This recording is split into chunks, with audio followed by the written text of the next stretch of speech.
Let me ask you something. Have you ever met someone who seemed incredibly kind at first? Charming, attentive, like they really got you. They said all the right things. They made you feel special. But then, something shifted. You started feeling confused, drained, guilty for no reason. You found yourself apologizing for things you didn't do wrong. You felt like you were walking on eggshells. And somehow, you couldn't quite put your finger on why. Friend, let me tell you something important. Manipulators don't wear masks. They wear kind faces and guilt-trip glasses. They don't show up looking like villains. They don't announce themselves with warning signs. No, they show up as your friend, your partner, your colleague, even your family member. And they use your kindness against you. Today, I'm going to show you exactly how to spot a manipulator. Not in hours, not in days, but in 3 minutes, if you know what to look for. By the end of this video, you'll have a mental checklist that will protect you from toxic people forever. Let's go. What is manipulation, really? First, let's define what we're talking about. Manipulation is not just someone being mean or rude. It's much more subtle than that. Manipulation is when someone uses your emotions, vulnerabilities, or fears to control you without you even realizing it's happening. Here's the key. Manipulators don't force you to do things. They make you want to do things. They make you feel like it was your idea. That's what makes them dangerous. Let me give you an example. Someone forces you to give them money. That's robbery. Obvious. You know what's happening. But someone makes you feel guilty until you offer to give them money. That's manipulation. And you think it was your choice. See the difference? Manipulators are masters of making you feel like you're in control, when really, they're pulling all the strings. So how do you spot them? Let me give you the 5 red flags that will save you. Red flag number 1, love bombing. Too much, too fast. This is the most common trap, and it's the most effective. What is love bombing? It's when someone showers you with excessive attention, affection, and praise very early in the relationship. Way too fast. They tell you you're the one after 2 weeks. They say they've never met anyone like you. They text you constantly. They buy you gifts. They want to spend every moment with you. It feels amazing, right? Like you finally found someone who truly appreciates you. That's the trap. Because here's the truth.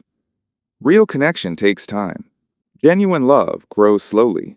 Anyone who rushes intimacy is not building a bond. They're creating a debt.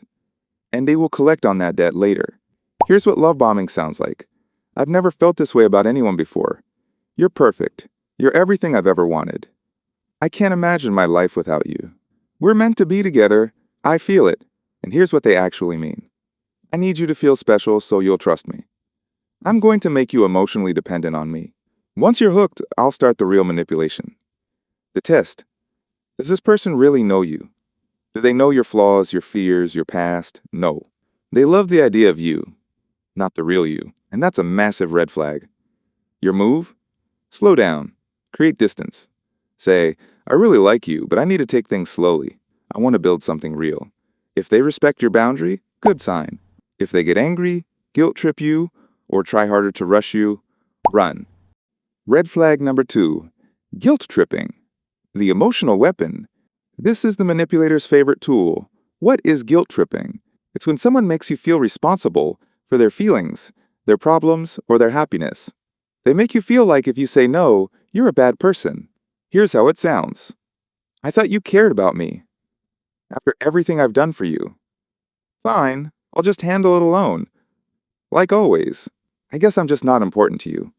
If you really loved me, you would. And here's what they actually mean. I'm going to make you feel guilty, so you'll do what I want. Your needs don't matter, only mine do. I'm going to use your empathy against you. The worst part? It works, because you're a good person. You don't want to hurt anyone. You don't want to be selfish. So you give in. You say yes when you mean no. You sacrifice your peace to avoid their guilt. But here's the truth, friend. You are not responsible for anyone else's happiness. Not your partners, not your friends, not your parents, not your bosses. You can care about them. You can support them. But you cannot carry them, and you are not a bad person for saying no. Your move. When someone guilt trips you, don't apologize. Don't defend. Don't explain. Say, I hear that you're upset, but I can't do that, and I'm not going to feel guilty about it. Watch their reaction. A genuine person will respect your boundary. A manipulator will double down on the guilt. Red flag number 3. Gaslighting, making you question reality. This is the most dangerous form of manipulation because it makes you doubt your own mind. What is gaslighting?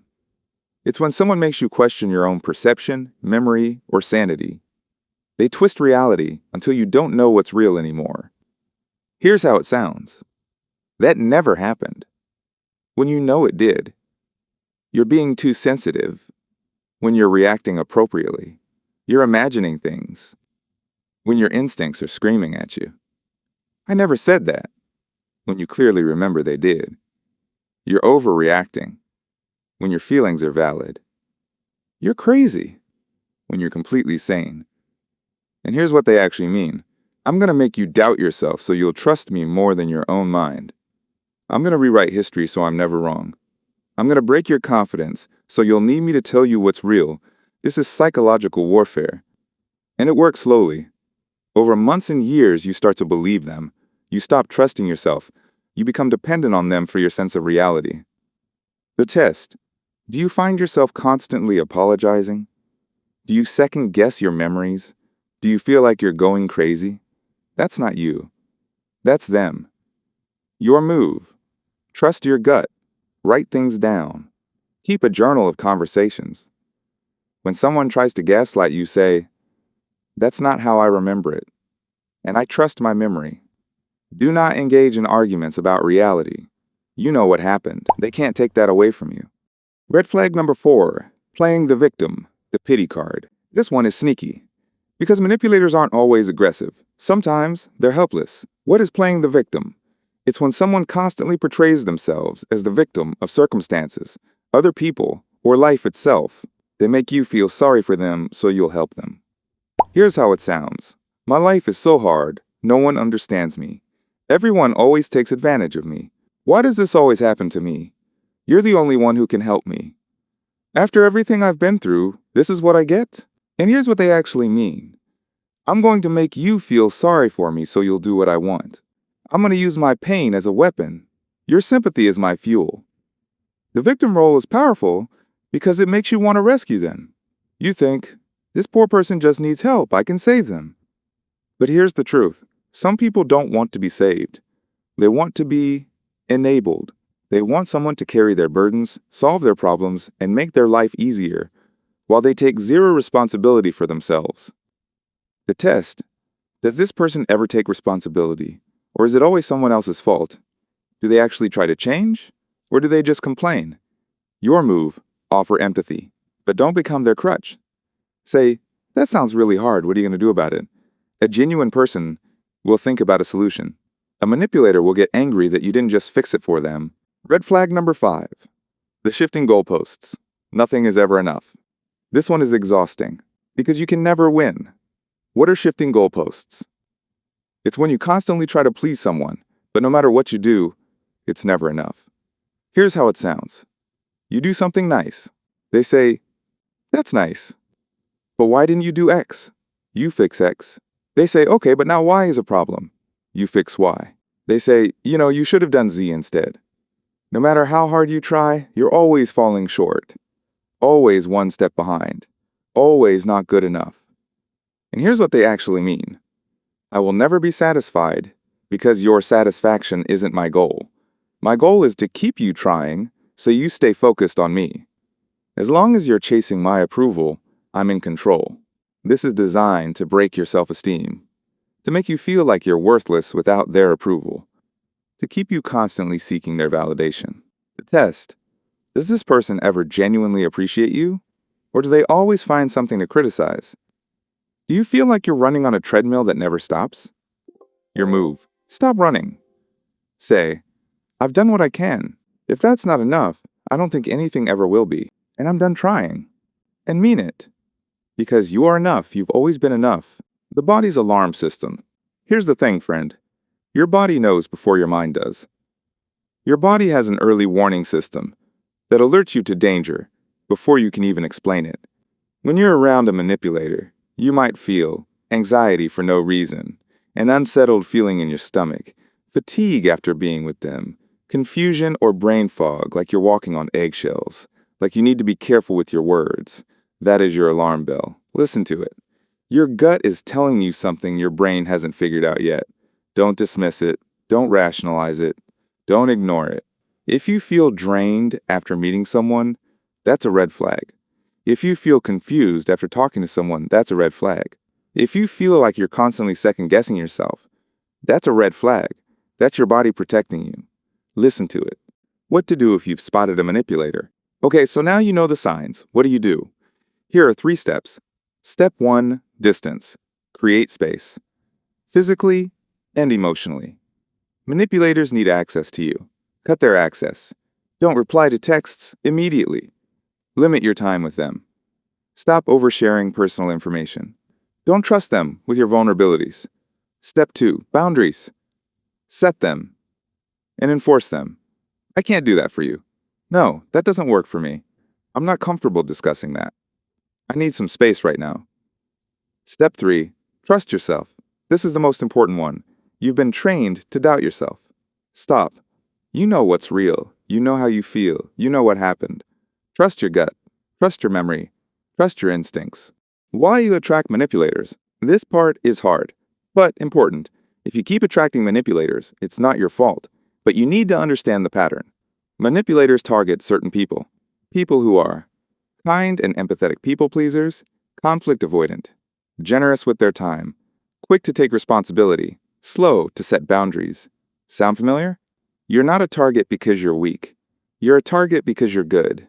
Manipulators look for people with empathy, because empathy makes you more likely to give them what they want. So how do you stop attracting them? You don't become less good. You become more discerning. You learn to recognize the signs. You set boundaries. You trust your gut. And you stop giving your kindness to people who don't deserve it. Your protection starts now. Here's the bottom line, friend. Manipulators are everywhere, but they only control you when you don't see them coming. Now you know the signs. You know the red flags. You know what to look for. Love bombing that feels too fast? Red flag. Guilt trips that make you responsible for their feelings? Red flag. Gaslighting that makes you doubt yourself? Red flag. Constant victimhood with zero accountability? Red flag. Nothing you do is ever enough? Red flag. The person who really cares about you will not make you feel confused, drained, or guilty. They will make you feel safe, respected, and clear. And if you feel that alarm bell in your gut, listen to it. It's not wrong. Today, I want you to do one thing. Think of one person in your life who makes you feel confused or drained, and ask yourself, are they respecting me or are they using me?